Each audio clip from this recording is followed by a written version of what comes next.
Guys இன்னைக்கு நம்ம வந்து என்ன செய்ய போகிறோம் அப்படின்னு பார்த்தீங்கன்னா ஃப்ரைட் ரைஸ் செய்ய போகிறோம். அது எப்படி செய்யுதுன்னு வாங்க பார்க்கலாம். நம்ம வந்து சில்லி சாஸ் டொமேட்டோ சாஸில் இல்லாமல் எப்படி செய்யுதுன்னு பார்க்கலாம் வாங்க. ஃபர்ஸ்ட் கார்லிக் அப்புறம் வெங்காயம் போட்டுக்கலாம்.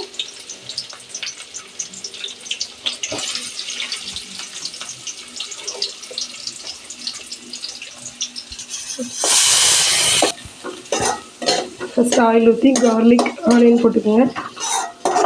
நல்லா அது லைட்டாக கோல்டன் ப்ரௌன் ஆகட்டும். வச்சுருக்கேன் எனக்கு பாப்பாக்கெல்லாம் ஒரு கப் மட்டும் ஒரு விசிலுக்கு வச்சுருக்கேன்.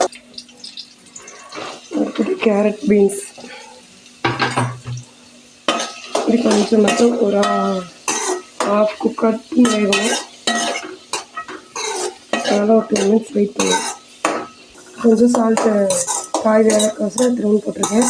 ஏன்னா நான் ரைஸ்லேயே கொஞ்சம் எண்ணெயும் உப்பும் சேர்த்துருக்கேன். இப்போ ஒரு கப்பு அரிசியில் பார்த்திங்கன்னா 1.5 கப்பு வாட்டர் ஒரு 1/2 hour ஊறணும். அப்புறம் ஒரு விசில் சிம்மில் வச்சு ஒரு விசில், ஹையில் வச்சுன்னா ஒரு விசில், சிம்மில் வச்சிங்கன்னா 2 விசில். இப்போ வந்து இது கொஞ்சம் வேகட்டும். நம்ம மீதிக்காக நான் கட் பண்ணிக்கிறேன். இப்போ வந்து கேப்சிகம் ஒரு 1/2 போதும். ஆனால் எனக்கும் பாப்பாவுக்கும் ரொம்ப பிடிக்கும், அதனால் ஒன்றே போட்டுட்டேன். கேப்சிகம் எனக்கு ரொம்ப பிடிக்கும். இப்போ மிக்ஸ் பண்ணிக்கணும். லைட்டாக ஒரு 1/2 குக்கு ஆனால் போதும். லாஸ்ட்டாக நம்ம கேப்சிகம் போட்டாச்சு. கேபேஜ் போட்டுக்கலாம் லாஸ்ட்டாக. இந்த ஐட்டம்ஸ் மட்டும் போடுறேன். எனக்கு சோயா சாஸ் சில்லி சாஸ்லாம் பிடிக்காது, டொமேட்டோ சாஸ்லாம். அதனால் ஒரு ஸ்பூன் சர்க்கரை.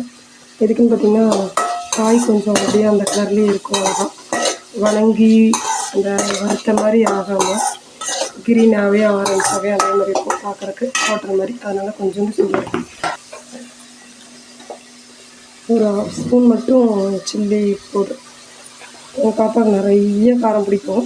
ஆனால் சம்மர் காரனால எப்பயுமே அதான் பக்கத்துலன்னு சொல்லிகிட்டே இருக்கா, என்ன வேணும் வேணும்னு. அதுக்கோசரம் என்ன கொஞ்சம்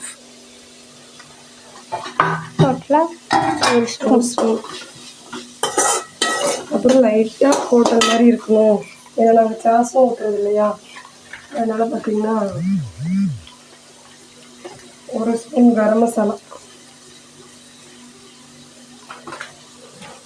அவ்வளோதான். நம்ம சால்ட் வந்து ஏற்கனவே சேர்த்தியாச்சு, ரைஸ்லேயே இருக்குது, அதனால் பார்த்து போட்டுக்கலாம்.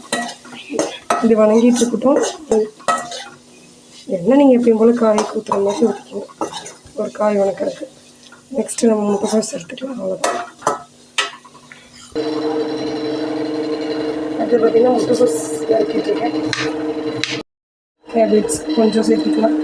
லாஸ்ட்டாக சேர்த்திங்கன்னா தான் கொஞ்சம் நல்லாயிருக்கும். அதனால அவ்வளோதான். இப்போ பாருங்கள் எல்லாம் முடிஞ்சிருச்சு. ஒரு 2-3 மினிட்ஸ் வேகட்டும்.